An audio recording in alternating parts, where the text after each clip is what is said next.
Metroid Prime Remastered. It has come. For so long, there were so many doubters, so many people who didn't think it was going to be a reality. But here it is a reality, and it's better than what we could have expected. And the way Nintendo announced it, it was shadow dropped at just $40. The announcement was fairly quick with little warning.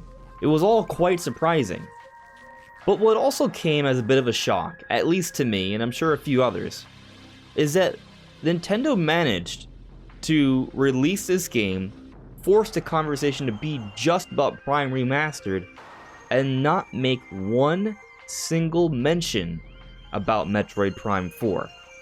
Many of us Prime Remastered believers, before it was confirmed, thought for sure that Nintendo would make at least a mention of Metroid Prime 4 and tell us that more details would be coming soon, or perhaps even showing it off to some extent. None of that happened. However, what if I told you that Prime Remaster itself has several elements that are hinting as to what's to come? Well, that's what we're talking about today.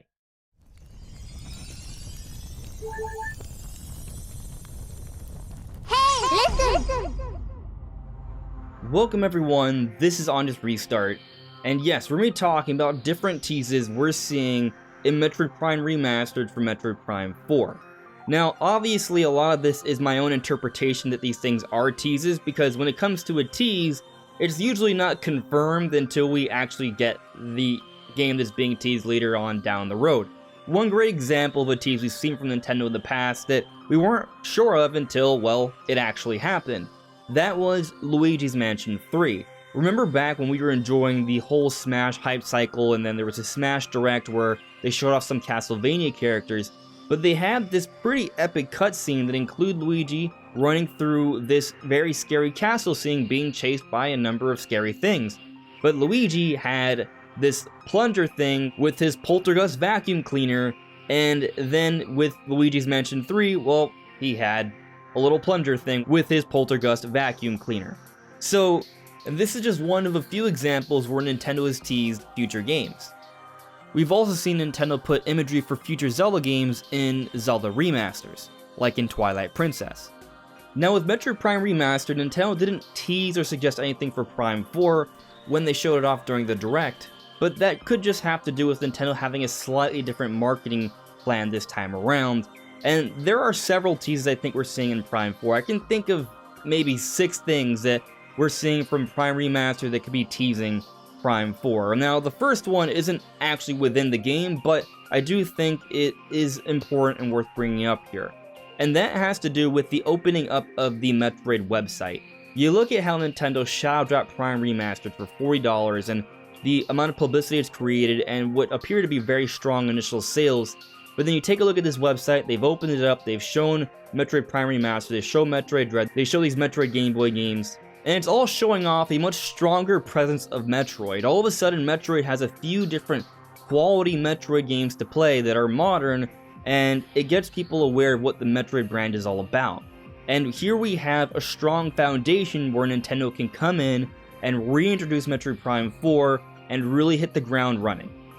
I'm sure some of you may debate this as even a tease, but as we continue on with these different elements, I think it will become even more increasingly obvious that Nintendo is setting things up for Prime 4 with Prime Remastered. Now, actually getting into Prime Remastered itself, right from the very get-go, the opening of the game, when we land on the space frigate, taking a look at the backdrop, yes, it's greatly enhanced and it looks a lot better than the original, but there's also a very interesting design change here. You see, most of the space around Talon 4 is either black or yellowy. However, we see a part of the sky, or the space that we can see, as bluish. I would say fairly reminiscent of the colors we saw in the initial Metroid Prime 4 teaser.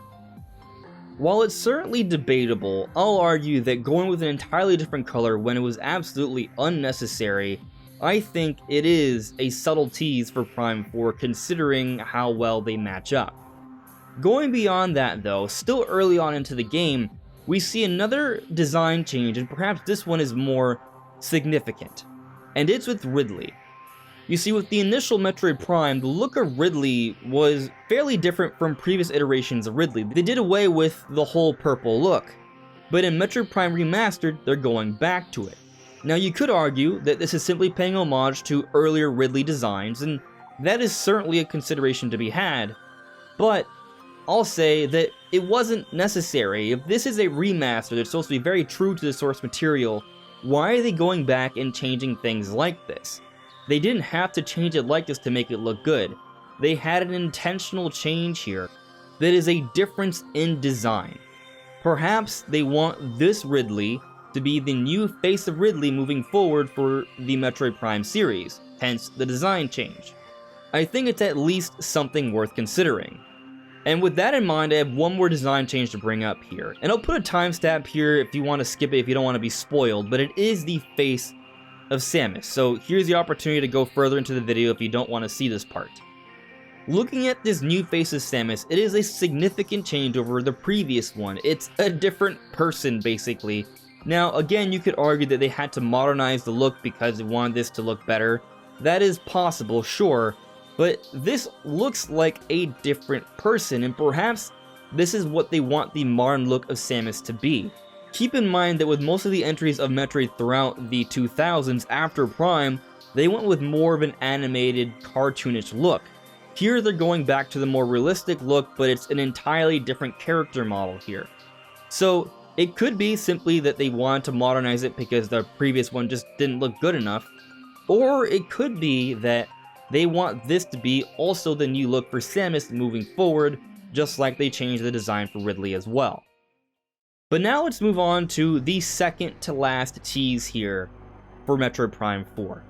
Now this one I find to be quite interesting, and it's the controls. The way we are controlling Samus in Metroid Prime Remastered could be how we're going to be controlling Samus in Metroid Prime 4.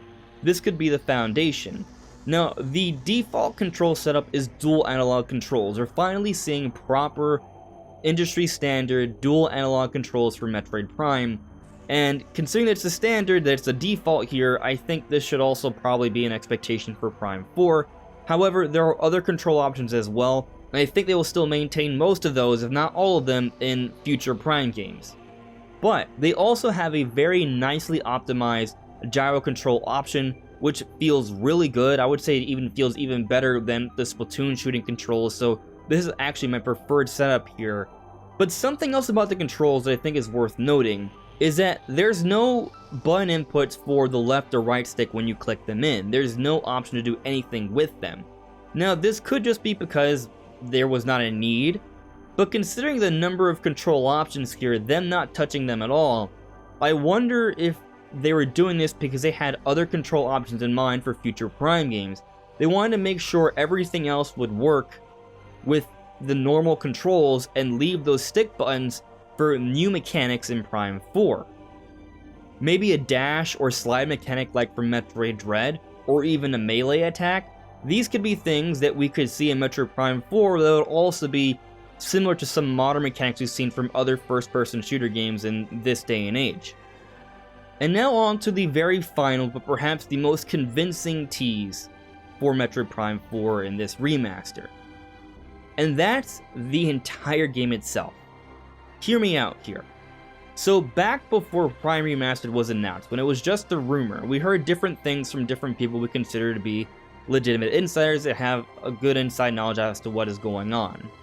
And Imran Khan at one point said that Retro Studios had this prototype proof of concept for a Metroid Prime Remaster. Nintendo saw it. It was greenlit. Shortly afterwards, Nintendo moved Metroid Prime 4 onto Retro Studios as well. And the implication here was that Nintendo was so impressed with what Retro Studios showed off, they felt that they had to do this Prime Remaster and also do Metroid Prime 4. Considering that they canned the initial Metroid Prime 4 project, sent it over to Retro Studios, talked about how they wanted Metroid Prime 4 to measure up to the legacy and quality of the initial Metroid Prime, and they're having Retro Studios do all of this, I think it says a lot. Now with Metroid Prime Remaster, apparently the game is running on the same code from the initial Metroid Prime, and what this is suggesting is that they have used this same proprietary engine since 2002, but have continued to build upon it and make it better and better. So this new special engine is simply the most up-to-date version of the Metroid Prime engine.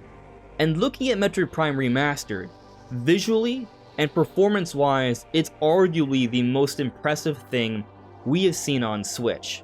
And if this is how good Metroid Prime 4 looks and runs, I think most, if not all, Metroid fans are going to be entirely content with that. But this is just the foundation. They are going to continue to build upon this engine, optimize and improve upon it.